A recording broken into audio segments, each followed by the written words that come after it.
देश के केंद्रीय शिक्षा मंत्री धर्मेंद्र प्रधान ने आज अपने पद से इस्तीफा दे दिया है। पिछले काफी समय से नीट और नेट जैसी परीक्षाओं में हुई कथित धांधली, पेपर लीक के आरोपों और देश भर में छात्रों द्वारा किए जा रहे उग्र आंदोलनों के बीच उनका यह इस्तीफा सामने आया है। विपक्ष और छात्र संगठन लगातार शिक्षा मंत्री से जवाबदेही तय करते हुए उनके इस्तीफे की मांग कर रहे थे। धर्मेंद्र प्रधान के इस कदम के बाद देश भर में राजनीतिक बयानबाजी और प्रतिक्रियाओं का दौर बेहद तेज हो गया है। विपक्ष जहां इस त्याग पत्र को भारी जनदबाव, छात्रों के आक्रोश और सरकार की नाकामी की स्वीकारोक्ति बता रहा है, वहीं भारतीय जनता पार्टी इसे नैतिक जिम्मेदारी और राष्ट्रहित से प्रेरित एक महत्वपूर्ण कदम करार दे रही है। इसी मुद्दे पर प्रतिक्रिया देते हुए बीजेपी उत्तराखंड के प्रदेश अध्यक्ष महेंद्र भट्ट ने पूर्व शिक्षा मंत्री का खुलकर समर्थन किया है।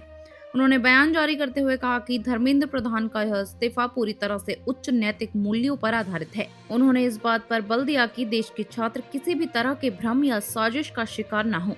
महेंद्र भट्ट ने विपक्षी रुख पर हमला बोलते हुए कहा कि धर्मेंद्र प्रधान का मुख्य उद्देश्य यह सुनिश्चित करना था कि देश का युवा वर्ग गुमराह न हो। कुछ राष्ट्र विरोधी और विदेशी ताकतें छात्रों के कंधों पर बंदूक रखकर देश की शांति, एकता और अखंडता को नुकसान पहुंचाने का प्रयास कर रही थी। उन्होंने आगे कहा कि धर्मेंद्र प्रधान के लिए राष्ट्र प्रथम है।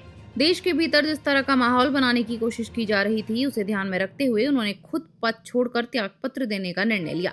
बीजेपी प्रदेश अध्यक्ष के अनुसार यह निर्णय पूरी तरह से देश की सुरक्षा, स्थिरता और राष्ट्रहित को ध्यान में रखकर लिया गया है। देखिए, धर्मेंद्र प्रधान जी का इस्तीफा पूरी तरह नैतिकता के आधार पर था।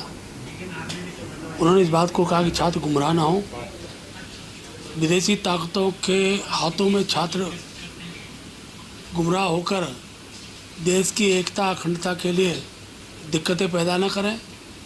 इसलिए उन्होंने कहा कि मेरे लिए राष्ट्र प्रथम है और राष्ट्र के भाव को ध्यान में रखते हुए और जो वातावरण पूरे देश के अंदर खड़ा हुआ, उसके आधार पर उन्होंने त्यागपत्र देने का निर्णय लिया।